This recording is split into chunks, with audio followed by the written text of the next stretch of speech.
This week we're covering two different topics, binary outcomes in three-level HLM, and this video is going to be about three-level HLM.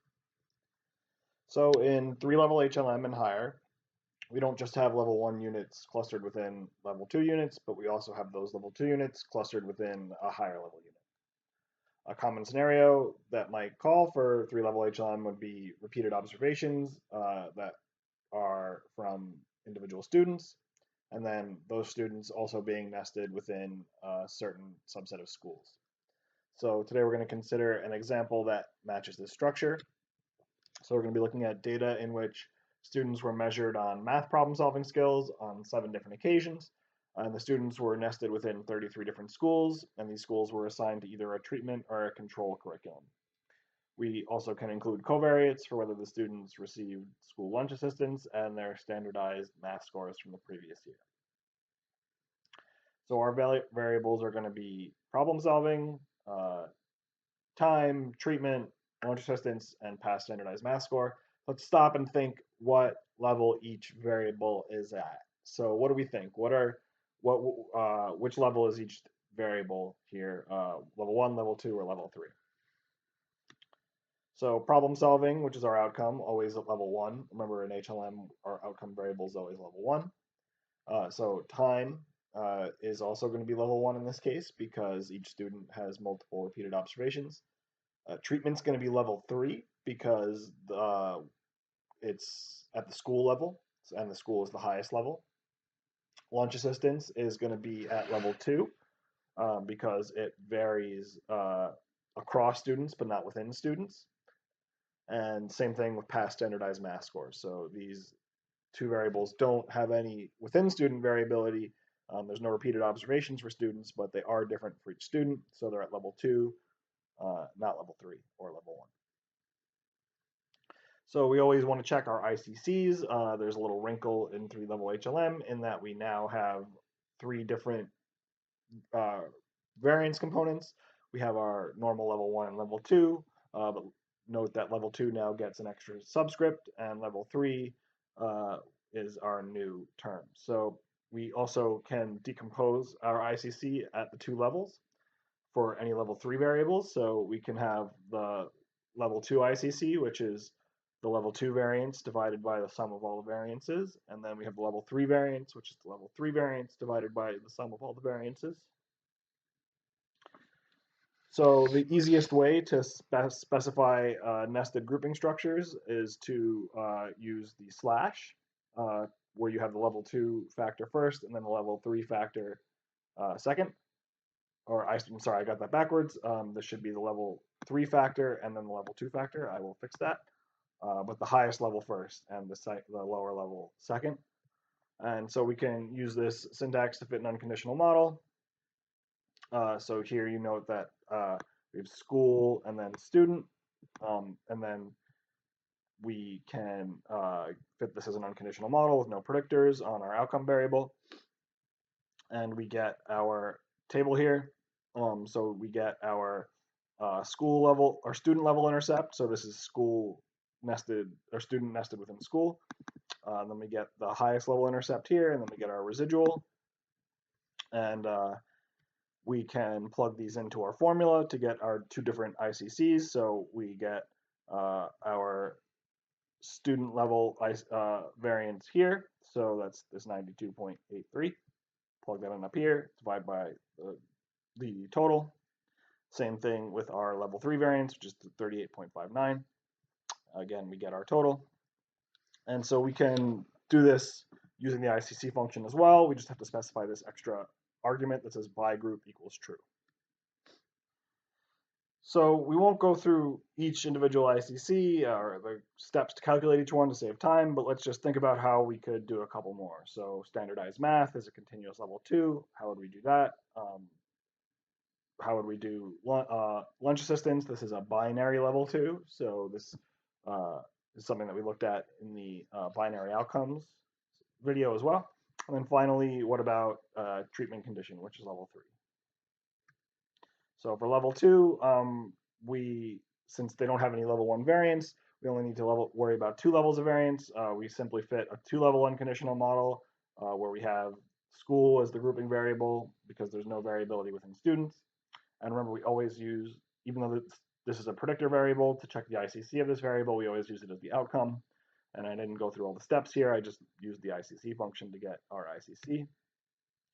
And as we discussed in the other video, for the logistic the ICC of a binary variable, we use the glimmer function to treat it as the outcome variable in a generalized multi-level model, and so that uses the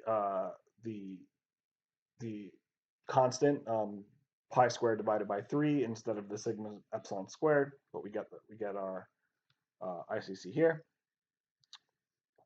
So that's the variance divided by the variance plus pi squared divided by 3. And then for level 3 variables, we don't have any ICC. This was a trick question. You never have ICC at the highest level because that's the highest level. So we can think about the shape of the growth curve and the random slopes in 3-level HLM. So we can start with the profile plot. So this will help us check the shape of the growth curve like we did in 2-level growth curve modeling. And it can also help inform whether we have random slopes for our level 3 cluster. And so we can do something similar with the spaghetti plot. And so in both cases, we can panel both of these plots by the level 3 variable to see how these level 2 results look within each level 3 cluster. We can use the facet wrap argument. That's the only real thing we have to add on from ggplot2, so that will allow us to create panels for each different level 3 variable. So here this is all pretty similar to the spaghetti plot you've seen before. The main difference is now I am using this facet wrap and specifying I want to panel I want a separate panel for each school. And so I have 6 rows and 6 columns of panels, and that produces a plot like this. Doesn't look too great. We'll talk about that in a second. But this one isn't terrible. You can sort of see all the lines look pretty similar. You got this one up here that looks not too totally similar, but there aren't very many observations that look like maybe this school might have dropped out at some point. So this isn't a very useful grouping on its own without the rest of the data. We can do the same thing with the spaghetti plot. Again, I'm using facet wrap here to create panels. And again, this doesn't look great at all. We really can't read much here because the panels are too tight. But one thing we can do, there are a couple different things you can do when this happens. So you can always use the zoom function, the R plot viewer, and that will let you zoom in a little bit closer and get better resolution. You can also save your image to your device. You can do this with code. You can do it in the plot viewer as well, but you can do it in code, and this can give you a little bit more control. So you can use the PNG or JPEG functions. These let you save image files. So you start by calling the PNG or JPEG function, then you call the plot, and then you call this dev-off function, and it'll save the plot to your device. So here I'm specifying that I want 24 by 12 plots in inches with 300 ppi resolution. And so this is the code to save these images to my device. So now I can pipe them in from my device using our markdown, and you can see it's the resolution is much easier to see here. The lines are much easier to see, though the axes are much harder to see. So I could have done a little bit more to play around with the fonts on the axes, but I'm not going to worry about that too much. I don't want to digress about this too much, but you can see the lines much better, especially with this plot. You can really see the spaghetti plot. So this is the spaghetti plot for each school. So you can see it does look like there are random slopes at level 2, but I'm not so sure there are random slopes at level 3. This is more ambiguous to me. I think you could probably go either way. My inclination is usually to use them, but in this case, I'm going to demonstrate what it would look like if you don't as well. You can make a case either way based on these because the lines are pretty similar in each panel. So again, I don't want to mess around with this too much. And again, it looks clear that we have level 2 random slopes. Level 3 is a bit more ambiguous. So let's start by fitting our growth curve model without any additional variables, just to check the growth curve. So here we get the effective time, and this is significant. We have a very high t-value, which is, again, a z. This is a z statistic, so it's a very high z. And so here's our random effects. So what did this syntax do? Note that I used the same syntax before where I specified students nested within school with the slash. So what this syntax did was it assumed that I wanted random slopes for months or for time for both grouping variables separately. So I have uh, I have school here, and I have months, um, a random slope for months here for my level 2 variable, and I have a random slope for months here and my level 3 variable separately. So if I want to break this out, I actually have to get a little bit more explicit in my syntax. So if we want to differentiate the random effects, we have to separate the levels out explicitly. And the way we do this is instead of the slash, we use the colon. So this just says that this is students, but students nested within schools. And then I have an extra random effects term here. So this says I just want random intercepts for school. So if I put months here as well, this actually would have been equivalent to the syntax I showed you before, because it would have had random slopes at both grouping terms. This is just would have been a longer way of writing the same model that we already looked at. But this is a way you can break out the two different levels in your syntax. And so here you see now I only have random slopes for student, but I don't have random slopes for school. And so finally, we can move on and add our remaining variables. So we can include lunch distance and standardized math scores. So I am going to include an interaction between time and treatment because I want to know how the growth curve varies by treatment condition. So again, I kept my random slopes for student, but I left them out for school. You could have gone either way. It really depends on how much data you have and your convergence. So here's my results. I included the degrees of freedom adjustment for completeness, but we get a pretty clearly significant interaction here. And so we can keep going and continue to plot our interaction.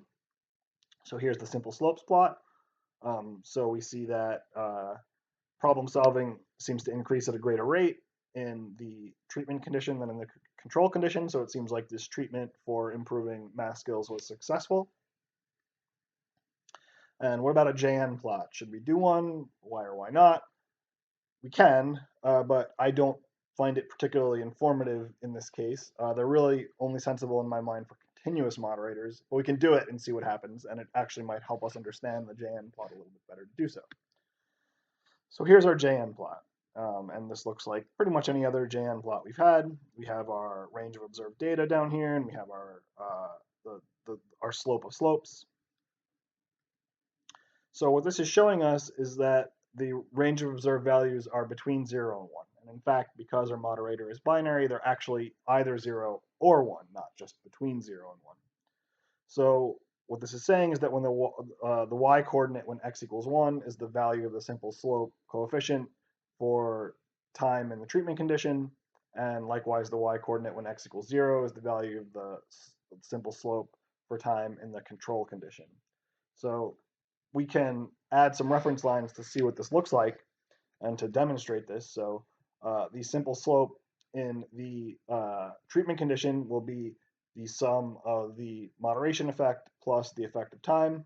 And in the control condition, it will just be the effect of time because in that case, the moderator is 0. So it's this becomes 0 and it's just this. So here I create a reference line at the value of the main effect of time, or which is really the effect when the treatment is 0, and then the sum of the interaction and the first order effect of time. So this is when there is in the treatment condition, and so this creates these reference lines. And so what we see here is that when the treatment is 0, this is the slope of the simple slope of the moderation, and when in the treatment group, this is the simple slope of the treatment group. And so this is a little bit higher than 2, this is a little bit higher than 1, and so we can go back to our simple slopes plot and just see that. So here what we're saying is the thick blue line is a slope of around 2, and the dashed light colored line is a slope just above 1. And that seems to jive here.